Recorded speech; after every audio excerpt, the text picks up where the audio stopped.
बिस्मिल्लाहिर्रहमानिर्रहीम। अस्सलाम वालेकुम स्टूडेंट्स। आज हम सेकेंड ईयर फिजिक्स के चैप्टर नंबर 12 इलेक्ट्रोस्टैटिक्स के टॉपिक इलेक्ट्रिक फील्ड इंटेंसिटी को डिस्कस करेंगे।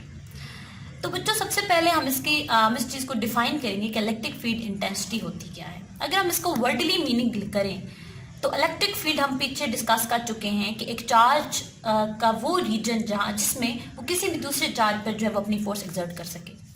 इंटेंसिटी आप वैसे अगर उर्दू में इसका मतलब लें तो इंटेंसिटी शिद्दत को कहते हैं। इलेक्ट्रिक फील्ड इंटेंसिटी को इलेक्ट्रिक फील्ड स्ट्रेंथ भी कहते हैं।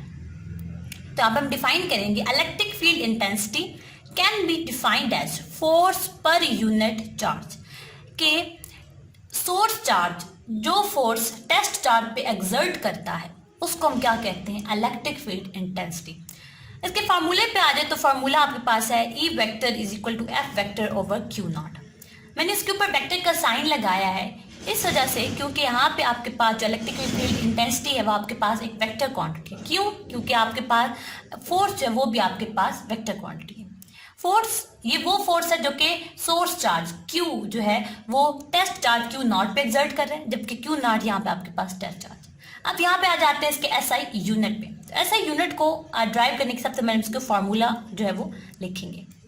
तो फार्मूला आपके पास है E is equal to F over Q naught. Force का यूनिट आपके पास जो SI यूनिट है वो न्यूटन और चार्ज का जो SI यूनिट है वो है कूलम। तो आपके पास यहाँ पे इलेक्ट्रिक फील्ड इंटेंसिटी का जो SI यूनिट बनेगा दैट इज न्यूटन पर कूलम। ये तो हमने इसके यूनिट को डिराइव किया। अब क्वेश्चन यहाँ पे ये अराइज होता है कि जब जो सोर्स चार्ज है Q वो टेस्ट चार्ज Q नॉट पे अपनी फोर्स एक्सर्ट कर सकता है तो Q नॉट जो है वो अपनी फोर्स Q पे एक्सर्ट क्यों नहीं कर सकता। तो उसका बच्चों आंसर ये है कि Q नॉट चार्ज जो है वो इतना स्मॉल है आपके पास, आप लेट कर लेते पॉजिटिव चार्ज तो इतना स्मॉल है कि ये सोर्स चार्ज Q की इलेक्ट्रिक फील्ड जो है उसको डिस्टॉर्ट नहीं कर सकता, मतलब उसको डिस्टर्ब नहीं कर सकता। तो बच्चों आगे हम इसकी डायरेक्शन को डिस्कस करते हैं कि इसकी जो है वो डायरेक्शन क्या होगी।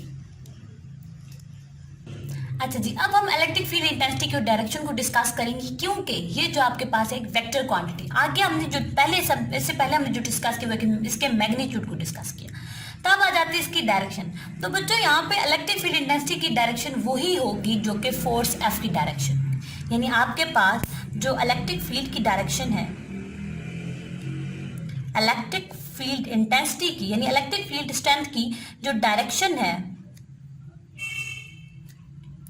वो किसकी होगी, अलोंग द फोर्स F। किसकी होगी, यानी जिस लाइन के अलोंग जो है वो फोर्स F एक्ट कर रही है उसी लाइन के अलोंग आपके पास जो इलेक्ट्रिक फील्ड इंटेंसिटी है दैट इज E जो है वो आपके पास एक्ट कर रही है। अच्छा जी,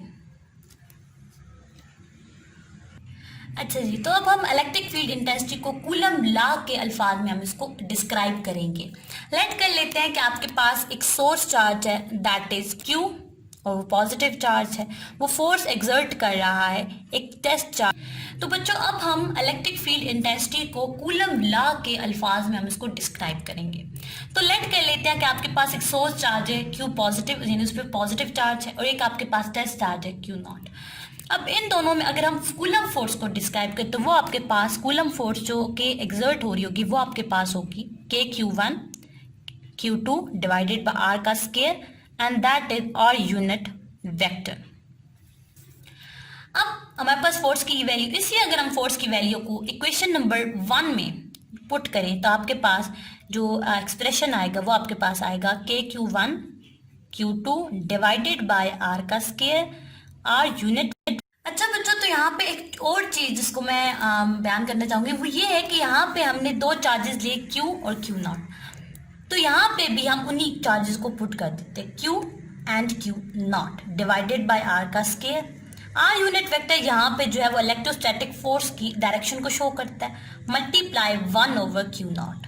अब Q नॉट से कैंसिल, तो आपके पास जो इलेक्ट्रिक फील्ड इंटेंसिटी की जो है वो वैल्यू आएगी वो आपके पास आएगी KQ डिवाइडेड बाय R का square and R unit vector जो कि अब इलेक्ट्रिक फील्ड इंटेंसिटी की डायरेक्शन को शो करेगा। तो ये था बच्चों आज का आपका लेक्चर। अगर आपको कोई बात समझ नहीं आई तो आप मुझे वीडियो के नीचे कमेंट में पूछ सकते हैं। अगले लेक्चर तक के लिए अपना ख्याल रखिएगा। अल्लाह ने के बाद।